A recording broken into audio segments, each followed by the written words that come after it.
Hi, my name is Darian. I'm going to show you how to sync up the Gen 1 Volkswagen key if it doesn't recognize it by your car, or if you had to change the battery. The first thing to check is to make sure that it is actually got a live charge. So by doing that, you should see a green dot right here on the key fob.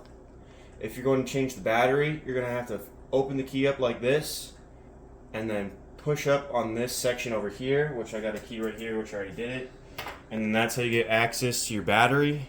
And you just put one in and then clip it back up. And then you should also get a charge right here. That's how you know it's charged.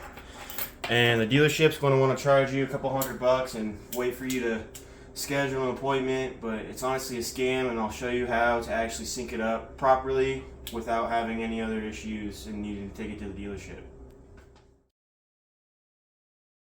So for the purposes of this video, this key actually is synced up to my car. I had to actually sync it manually, which is why I know this technique works.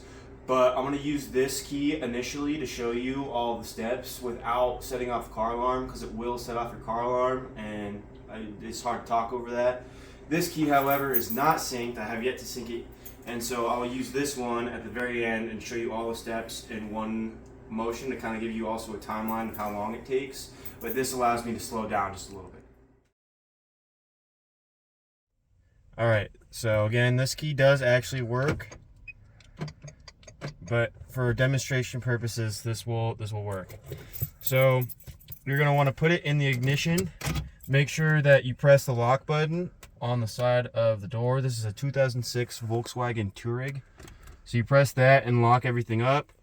And then once you have it in the lock in the ignition, you're going to turn it over to the second position, not the ignition.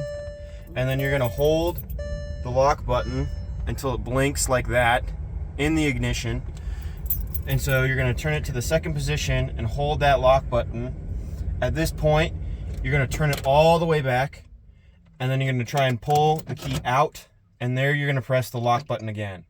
In this process, the car alarm will likely go off, as well as it will lock the key that is not synced currently in the ignition. You will not be able to pull it out.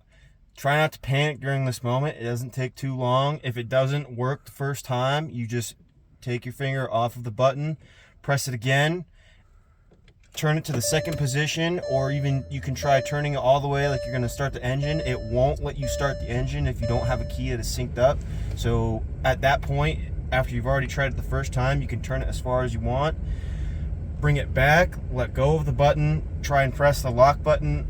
After you put it in the neutral position, all the electronics turn off, pull the key out. The car alarm will still be going off if you've synced it.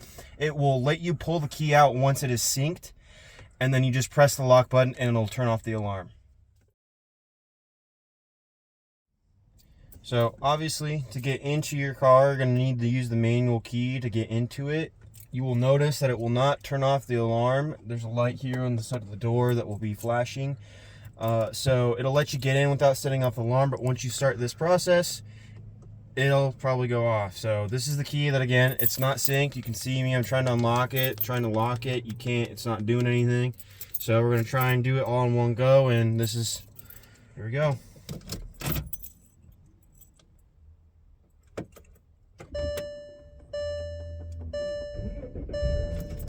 Ooh. Now it's synced. Hear that? Works.